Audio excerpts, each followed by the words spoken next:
श्री स्वामी समर्थ मंडळी. काय होतं ग्रामीण भागामध्ये आषाढी एकादशी झाली की त्याच्यानंतर आषाढ तळतात. तर अशा पद्धतीच आज आपण आषाढ तळणीचा एक पदार्थ बनवणार आहोत. त्यासाठी मी एक वाटी इथं गूळ घेतलेला आहे.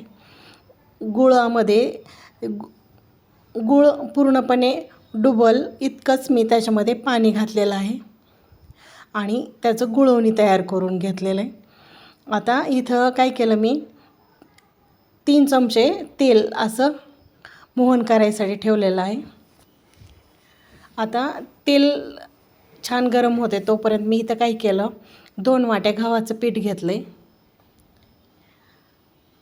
ज्या वाटीने आपण गूळ घेतलं होतं की नाही त्याच वाटीच्या मापाने इथं 2 वाट्या गव्हाचं पीठ घेतलं आहे आणि अर्धी वाटी इथं आपण बेसन पीठ घेतलेलं आहे. आता हे दोन्ही पीठं काय करायचे छान असे मिक्स करून घ्यायचे इथं. नंतर त्याच्यामध्ये आपण हे तेलाचं मोहन केलं होतं की नाही ते घालायचं आहे आणि हे छान असं तेल पूर्ण पिठामध्ये मिक्स होईल. आता गरम आहे त्यामुळं काय करायचं थोडंसं चमच्याच्या साहाय्याने मिक्स करायचं. नंतर ते पूर्ण पिठाला चोळून घ्यायचं आहे ते तेल. त्याच्यामुळं काय होतं आपल्या कापण्या ज्या आहेत ना ते एकदम खुसखुशीत होतात. पूर्ण तेल हे पिठामध्ये चांगलं चोळून घ्यायचं आहे. नंतर चवीनुसार त्यामध्ये किंचित असं मीठ घालायचं आहे. नंतर मी इथं काय केलं होतं सुंठ, बडीशोप आणि विलायची एकत्रित मिक्सरला फिरवून घेतली होती.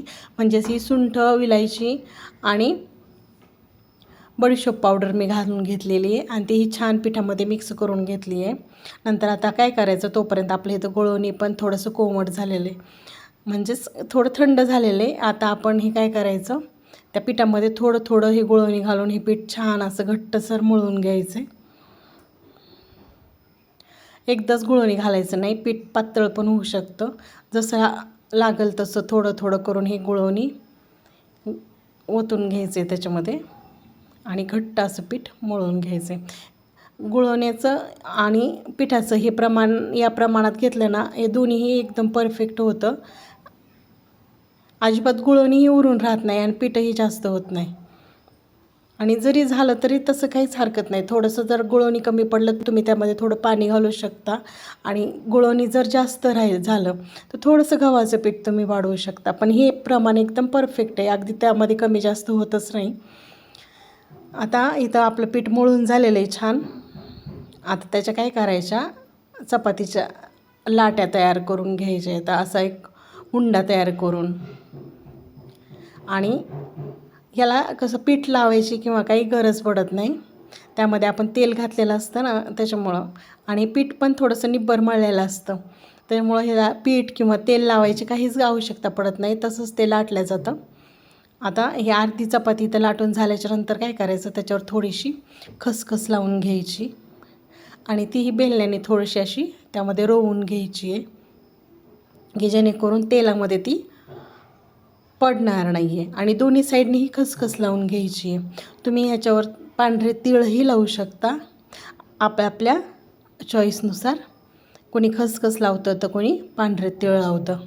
मी इथं खसखसच लावलेले आहे. आता दोन्ही साईडनी खसखस लावून छान बेलण्याच्या साह्याने ती काय करायची आहे लाटून घ्यायची चपाती. आता इथं आपली चपाती लाटून झालेली आहे. आता आपण ह्याच्या काय करूया कापण्या कापून घेऊयात. ह्या कापण्याचा आकार सेम काजू कतलीसारखाच असतो आणि ही जुनी पारंपरिक पद्धत आहे आणि जुन्या पद्धतीपासून कापण्यांचा आकार हा याच पद्धतीचा असतो किंवा ह्याच्या चौकोनी वगैरे काही नाही, अगदी पतंगासारख्या अशा ह्या कापण्या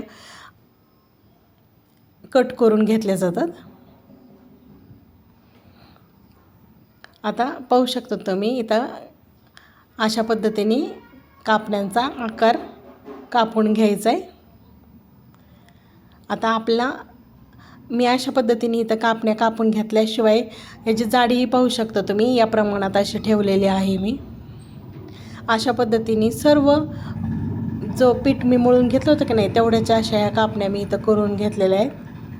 एक छोटीशी ताट भरून ह्या कापण्या झालेल्या आहेत. आता इथं काय केलं होतं मी गॅसवर तेल गरम करायला ठेवलं होतं. त्याच्यामध्ये मी काय केलं कापण्या तळून घेणार आहे. कापण्या तळताना गॅसची फ्लेम ही काय करायची, मीडियम ठेवायची, की जेणेकरून आतपर्यंत ह्या कापण्या छान अशा तळल्या जातात आणि त्या खुसखुशीत होत्याल. तर आपली पहिली बॅच इथं कापण्यांची तळून तयार आहे, काढून घेऊयात. अशा चॉकलेटी रंगावर अशा कापण्या काय करायच्या, तळून घ्यायच्या आहेत. पाहू शकता किती छान असा रंग आलेला आहे कापण्यांना. अशा पद्धतीने मी काय केलं, सर्व कापण्या तळून घेतलेल्या आहेत. पाहू शकता तुम्ही किती सुंदर असा रंग आलेला आहे. शिवाय ह्या चवीलाही खूप भन्नाट अशा लागतात आणि मऊ खुस ह्या अशा निब्बर पण झालेल्या नाहीत. एकदम ह्या 8 दिवस म्हणलं तरी मऊ राहतात ह्या कापण्या अशा पद्धतीने केलेल्या. तर तुम्ही कशा पद्धतीने कापण्या करून पाहतात हे मला कमेंटमध्ये सांगा आणि आपल्या